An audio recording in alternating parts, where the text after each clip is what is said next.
तो guys finally AEW के इस साल का one of the most over hype dynamite show AEW dynamite इन किया फोरम ओवर हो चुका है। और गाइज इस वीडियो के अंदर हम AEW के इस डायनामाइट शो का रिव्यू करेंगे। और गाइज मैं आपको बताने वाला हूं कि क्यों किया फोरम में हुआ AEW का ये डायनामाइट शो AEW के कैजुअल फैंस के लिए AEW का one of the best dynamite था। तो गाइज वहीं AEW का ये डायनामाइट शो AEW के हार्डकोर फैंस के लिए one of the worst dynamite था, क्योंकि गाइज किया फोरम में AEW के इस डायनामाइट शो के ऊपर AEW कंपनी पर रिटर्न तो हुआ है बट सीएम पंक का नहीं। वुमेन्स मैच में कुछ बड़ी चीजें तो हुई गए बट साशा बैंक का डेब्यू नहीं। और गाइज इसीलिए अगर आपको जानना है कि किया फोरम में AEW डायनामाइट के मेन इवेंट के ऊपर AEW का कौन सा बड़ा टाइटल चेंज हो चुका है, तो गाइज वीडियो को एंड तक जरूर देखना। वल्गार बात करें यहाँ पर AEW के आज हुए डायनामाइट के ओपनिंग की, तो गाइज सबसे पहले तो आज AEW डायनामाइट के ओपनिंग के ऊपर जॉन मॉक्सली और हैंगमैन एडम पेज हमें फाइनल आमने सामने देखने को मिलते गए। और गाइज करीबन एक महीनों तक इन दोनों के राइवलरी के बिल्ड करने के बाद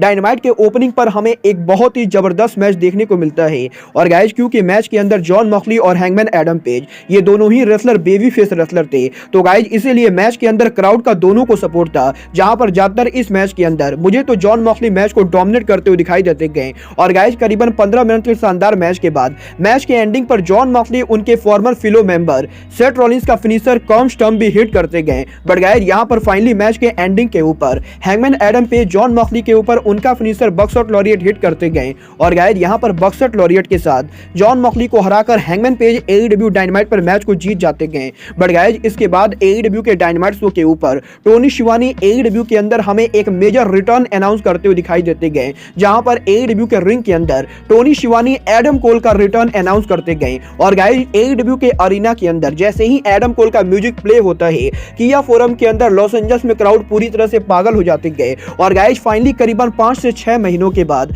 एडम कोल बेबे AEW के शो पर रिटर्न हो चुके गए, जहां पर इस बार एडम कोल AEW के अंदर AEW के हील रेसलर नहीं बल्कि AEW के बेबी फेस रेसलर के तौर पर काम करने वाले गए। क्योंकि गाइज यहां पर एडम कोल के डायनामाइट पर रिटर्न होने के बाद एडम कोल उनका बेबी फेस प्रोमो कट करते गए। और गाइज एडम कोल ये कंफर्म करते गए कि एडम कोल मेडिकल तौर पर क्लियर हो चुके गए। और गाइज AEW के अंदर अब वो AEW के लॉकर रूम की वाट लगाने वाले गए। बट गाइज इसके बाद AEW के डायनामाइट शो के ऊपर AEW के अंदर हमें two of the rising superstar action में देखने को मिले, जहां पर AEW के डायनामाइट शो के ऊपर पहली बार AEW के अंदर जंगल बॉय और हुक हमें ड्रीम टीम में साथ काम करते हुए दिखाई देते गए। और गाइज यहां पर AEW के डायनामाइट शो के ऊपर हमें Jungle Boy and Hook versus Lee Moriarty और बिग बिल के बीच में एक नॉर्मल टैग टीम देखने को मिलता है, जहां पर मुझे पर्सनली ये मैच कुछ खास ज्यादा बढ़िया नहीं लगा। क्योंकि गाइज ज्यादातर टाइम इस मैच के अंदर AEW कंपनी एड चला रही थी। और गाइज इसीलिए इस मैच के अंदर मुझे तो कोई खास चीजें देखने को नहीं मिली। बट गाइज बात करें यहाँ पर मैच के विनर की,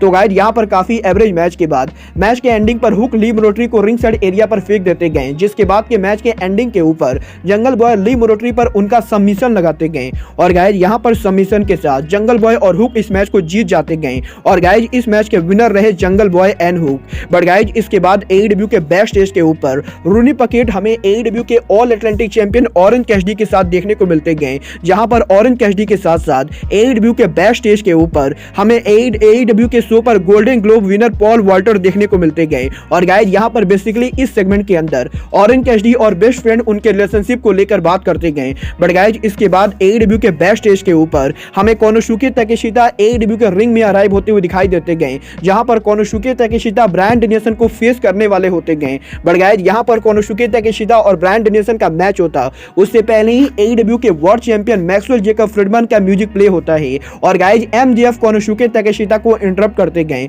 जहां पर MJF AEW के रिंग में आके कोनोसुके ताकेशिता की जमकर बेइज्जती करते गए। और गाइज यहां पर MJF के इस प्रोमो के अंदर MJF कोनोशिवा वर्ड का यूज करके जापानीज लैंग्वेज का मजाक उड़ाते गए। बट गाइज यहां पर मजेदार बात तो ये थी कि AEW के आज इस शो के ऊपर हमें Hollywood actor Freddie Prinze Junior और केन सूज देखने को मिले। और गाइज यहां पर MJF उनके प्रोमो के अंदर फ्रेडी प्रिंस जूनियर का भी मजाक उड़ाते गए। और गाइज यहां पर ओवरऑल इस पूरे प्रोमो के अंदर हमें MJF कोनोसुके ताकेशिता और ब्रायन डेनियल्सन दोनों का मजाक उड़ाते हुए दिखाई देते गए। वेल गाइज मुझे पर्सनली यहां पर ये सेगमेंट ज्यादा बढ़िया नहीं लगा, क्योंकि गाइज यहां पर ये मेरा पर्सनल ओपिनियन है कि AEW ने इस सेगमेंट को ज्यादा लंबा खींच दिया था। बट गाइज यहां पर इसके बाद AEW के डायनामाइट शो के ऊपर MJF का ये प्रोमो चल ही रहा होता है, तभी यहां पर ब्रायन डेनियल्सन अरीना में अराइव हो जाते गए। और गाइज यहां पर जैसे ही ब्रायन AEW के रिंग में एंटर होते गए, MJF चूहे की तरह रिंग को छोड़कर भाग जाते गए, जिसके बाद बात की AEW के डायनामाइट शो के ऊपर कोनोसुके ताकेशिता और ब्रायन डेनियल्सन के बीच में one of the most classic match होता है। और गाइज मुझे ये बात कहने में बिल्कुल भी शक नहीं गए कि अगर आप लोग normal bell to bell wrestling पसंद करते हो तो आप लोग को ये मैच जरूर चेकआउट करना चाहिए, क्योंकि गाइज इस मैच के अंदर इन दोनों रेसलर्स ने एक दूसरे की बढ़िया से वॉट लगाई गए। और गाइज यहाँ पर कोनोसुके ताकेशिता जिस तरह से रेसल कर रहे थे उसको देखकर मुझे ये बात कहने में बिल्कुल भी शक नहीं गए कि कोनोसुके ताकेशिता का फ्यूचर काफी ब्राइट होने वाला है। बट गाइस बात करें यहाँ पर मैच के विनर की तो गाइस यहाँ पर काफी ज्यादा बढ़िया मैच के बाद मैच के एंडिंग पर ब्रायन डेनियल्सन लीगल स्टेज के साथ इस मैच को जीत जाते गए और गाइस इस मैच के विनर रहे ब्रायन डेनियल्सन। बट गाइस इसके बाद AEW के बेस्ट स्टेज के ऊपर रोनी पकेट हमें AEW के न्यूवेस्ट साइनिंग और बुलेट क्लब के मेंबर जूस रॉबिन्सन के साथ देखने को मिलते गए, जहां पर जूस रॉबिन्सन के इस सेगमेंट के अंदर जूस रॉबिन्सन AEW के TNT चैंपियन डार्बी एलन को चैलेंज करते गए। और गाइस यहाँ पर AEW के रैंपेज शो के ऊपर जूस रॉबिन्सन डार्बी एलन से AEW के TNT चैंपियनशिप का मैच मांगते गए। बट गाइस इसके बाद फाइनली AEW डायनामाइट के सेमी मेन इवेंट के ऊपर हमें AEW का one of the most over hyped match देखने को मिलता है, जहां पर पहली बार AEW के डायनामाइट शो के ऊपर सराया हमें AEW में इन रिंग एक्शन मिलते गए। और गाइस यहाँ पर AEW के डायनामाइट शो के ऊपर हमें Saraya and Toni Storm versus Jamie Hayter और ब्रिट बेकर के बीच में AEW का एक बहुत ही बढ़िया मैच देखने को मिलता है। यहाँ पर मैच के ओपनिंग के ऊपर टोनी स्टोम और जिमी हैदर के ओपनिंग सेगमेंट के बाद हमें सराया फाइनली मैच में एंटर होते हुए दिखाई देते गए। और गाइस जिस तरीके से सराया इस मैच में जेमी हैदर की जमकर पिटाई करते गए मुझे तो देखकर ये चीज काफी ज्यादा बढ़िया लगा। बट गाइस बात करें यहाँ पर ओवरऑल पूरे मैच की तो गाइस ओवरऑल पूरा मैच की काफी बढ़िया मैच था, जहाँ पर मैच के एंडिंग मोमेंट के ऊपर हिकारू सीडा हमें रिंग साइड एरिया पर आते हुए दिखाई देते गए, जिसके बाद की इस मैच के अंदर हमें ब्रिट बेकर की तरफ से रेबल रेफरी को डिस्ट्रैक्ट करते हुए दिखाई देते गए। और गाइस रेबल के रेफरी को डिस्ट्रैक्ट करने के बाद हिकारू सीडा उनके कैंडो स्टिक को रिंग के अंदर फेंक देती गए और गाइज उसी कैंडो स्टिक का यूज करके ब्रिट बेकर और जेमी हैदर इस मैच को जीत जाते गए। और गाइज यहां पर हिकारू सीडा की वजह से सराया AEW डायनामाइट पर उनका इन रिंग डेब्यू मैच हार चुके गए। वेल गाइज देखना बहुत ही दिलचस्प होगा कि AEW के डायनामाइट शो के ऊपर सराया के मैच के हार जाने के बाद हिकारू सीडा का क्या होता है। बट गाइज इसके बाद AEW के डायनामाइट शो के ऊपर जेरिको अप्रिसिएशन AEW के रिंग में अराइव होते गए, जहां पर क्रिस जेरिको PWG रेसलिंग पर उनके डेब्यू को अनाउंस करते गए। और गाइस यहां पर AEW के शो के ऊपर क्रिस जेरिको ये कंफर्म करते गए कि इस हफ्ते उन्होंने इंडिपेंडेंट रेसलिंग पर उनका डेब्यू किया था। बट गाइस यहां पर जेरिको का ये सेगमेंट चल ही रहा होता है, तभी डायनामाइट पर एक्शन एंडिटी और रिकी स्टार्क जेरिको को इंटरप्ट करते गए। और गाइस यहां पर एक्शन एंडिटी सैमी गुआरा का मजाक उड़ाते गए, जहां पर एक्शन एंडिटी ये तक कह देते गए कि सैमी गुआरा को उनकी वाइफ को कंट्रोल करना चाहिए, क्योंकि लास्ट वीक सैमी गुआरा के वाइफ ने उनके हाथों को एक्शन एंडिटी के पैरों के बीच में दे दिया था, जिसके बाद रिकी स्टार्क जैक हैगर को कॉल आउट करते गए। और गाइस यहां पर AEW के नेक्स्ट वीक डायनामाइट शो के ऊपर रिकी स्टार्क और जैक हैगर के होने वाले मैच से पहले AEW कंपनी बेसिकली इस सेगमेंट के अंदर रिकी स्टार्क और जैक हैगर की राइवलरी को बिल्ड करती गए। बट गाइस यहां पर डायनामाइट पर इन सभी मैचेज और सेगमेंट के बाद फाइनली AEW डायनामाइट के किया फोरम मेन इवेंट के ऊपर AEW के बेस्ट ऑफ 7 सीरीज का फाइनल मैच होता है, जहां पर आज डायनामाइट के मेन इवेंट के ऊपर हमें एलीट और डेथ ट्रायंगल आखिरी बार एक दूसरे को फेस करते हुए दिखाई देते गए। और गाइस इस बार इन दोनों का ये ट्रियो चैंपियनशिप कोई नॉर्मल मैच ना होके बल्कि AEW का एस्केलेरा डेला मुर्ते मैच होता है, जो कि बेसिकली AEW का लैडर मैच होता है। और गाइस मैच के ओपनिंग के ऊपर ही ये दोनों टीम पूरी तरह से आग लगा देते गए, जहां पर इंटरेस्टिंग बात तो ये थी कि इस मैच के लिए Kenny Omega IWGP US title को लेकर रिंग के अंदर आते गए। और गाइस AEW के कमेंटेटर इस चीज को मेंशन करते गए कि केनी ओमेगा ने टोक्यो डोम के अंदर विल ऑस्प्रे को हरा के